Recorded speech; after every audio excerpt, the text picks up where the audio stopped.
अस्सलाम वालेकुम नाज़रीन, एक नई वीडियो में खुशामदीद। अगर आपको चपली कबाब खाने में बहुत पसंद है तो आप इस रेसिपी को ज़रूर ट्राई करें। आपको लगेगा ही नहीं कि आप चपली कबाब नहीं खा रहे। और इस रेसिपी का नाम है चपली चिकन फ्राई। खाने में बहुत ज़्यादा टेस्टी और बहुत ही आसान सी रेसिपी है। आइए जानते हैं कैसे बनेगी। इसको बनाने के लिए हाफ़ के जी बोनलेस चिकन का इस्तेमाल किया और हाफ़ के जी चिकन का इस्तेमाल करते हुए तमाम चीज़ें इसके अंदर ऐड करूँगी। जिसमें सबसे पहले मैं जिस चीज़ का इस्तेमाल करने वाली हूँ वो है प्याज। एक छोटे साइज़ का प्याज लिया था, थोड़ा सा धनिया, 2 से 3 अदद सब्ज़ मिर्चें बारीक कट करके डाली थी और एक मीडियम साइज़ का टमाटर था। उसके बाद 1 टेबलस्पून इसके अंदर जिस चीज़ का इस्तेमाल करेंगे वो है लहसुन और अदरक का पेस्ट। सबसे पहले लहसुन और अदरक का पेस्ट ऐड किया, उसके बाद बाकी चीज़ें हम इसके अंदर ऐड करेंगे, जिसमें ऐड करेंगे सबसे पहले टमाटर।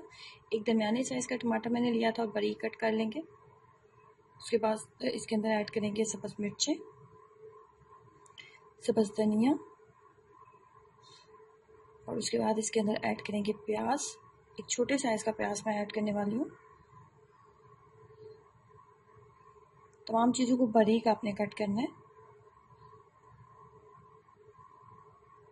उसके बाद इसके अंदर जिस चीज़ का मज़ीद हमने इस्तेमाल करना है वो है धनिया पाउडर, खुश्क धनिया पाउडर 1 टेबलस्पून। उसके बाद नमक 1 टीस्पून मैंने ऐड किया है। आप अपने टेस्ट के अकॉर्डिंग जितना आपको अच्छा लगे आप उस हिसाब से डाल लें। और उसके बाद मज़ीद जिस चीज़ का इस्तेमाल करना है वो है ज़ीरा पाउडर। ज़ीरा पाउडर ऐड करेंगे। उसके बाद हमने जिस चीज़ का इस्तेमाल करना है वो है अजवाइन। हाफ़ टी स्पून मैंने अजवाइन डाली है। अजवाइन से इसके अंदर बहुत अच्छा टेस्ट आएगा। और 2 से 3 चुटकी बराबर इसके अंदर ऐड करेंगे मीठा सोडा। दो चुटकी बराबर मैंने इसके अंदर मीठा सोडा डाला है, इससे ज़्यादा नहीं डालेंगे। मीठा सोडा ऐड करने के बाद हमने इसके अंदर कोटिंग करनी होती है बेसन की। 3 टेबलस्पून के करीब बेसन लेंगे, इससे ज़्यादा नहीं डालना। उसके बाद आपने कुछ इस तरह का मिक्सचर बनाना है, थोड़ा सा थिक मिक्सचर है ये। और हमने ये पकोड़े रेडी नहीं करने, हमने बस इसके ऊपर बेसन की कोटिंग देनी है। अगर आप बेसन बहुत ज़्यादा ऐड कर दोगे तो फिर आपको इसका टेस्ट चिकन पकोड़े की तरह लगेगा। आपको ये नहीं लगेगा कि आप इसमें चपटी चिकन फ्राई खा रहे हो। इसमें हाफ़ टेबल स्पून के करीब हम ऐड करेंगे लाल मिर्च पाउडर, हाफ़ टेबल स्पून लाल मिर्च पाउडर। ये बिल्कुल परफेक्ट जो मसाला है वो मैंने आपको बताया। अगर आपको ज़्यादा स्पाइस खाना है तो आप लाल मिर्च की मिकदार बढ़ा सकते हैं।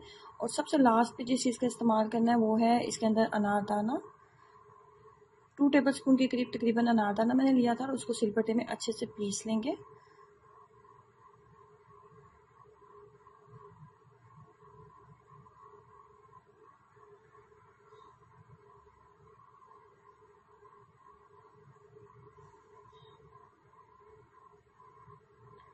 तमाम मसालों को अच्छे से हम मिक्सअप कर लेंगे।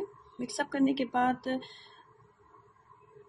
जैसे पकोड़े फ्राई किए जाते हैं बिल्कुल वैसे ही इसको भी फ्राई किया जाएगा। कुकिंग ऑयल को एक दफ़ा बहुत अच्छे से गर्म कर लें। जब अच्छे से गर्म हो गया तो उसके बाद हम इसको लो फ्लेम के ऊपर बनाएंगे। बहुत ज़्यादा हाई फ्लेम के ऊपर इसको बिल्कुल भी नहीं बनाएंगे, क्योंकि चिकन जो है हमारा बिल्कुल कच्चा है।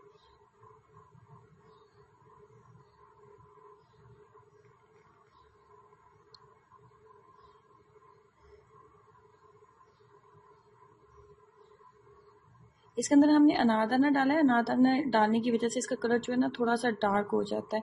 तो डार्क कलर की वजह से आपने इसको बिल्कुल भी आप परेशान ना हो कि इसका कलर थोड़ा सा डार्क हो गया। अनारदाने की वजह से इसके ऊपर एक थोड़ा सा डार्क कलर आ जाता है, लेकिन इसका जो टेस्ट है बिल्कुल आपको खाने में ऐसे लगेगा कि आप बाज़ारी चपली कबाब खा रहे हैं। बहुत ही आसान और सादा सी रेसिपी है और एक ऐसी रेसिपी है जिसको एक दफ़ा ट्राई करने के बाद आप बार बार ट्राई करने वाले हो। तो सो ट्राई करें और अपना एक्सपीरियंस ज़रूर शेयर कीजिएगा। वीडियो को लाइक करना और चैनल को सब्सक्राइब करना मत भूलें। अल्लाह हाफिज़।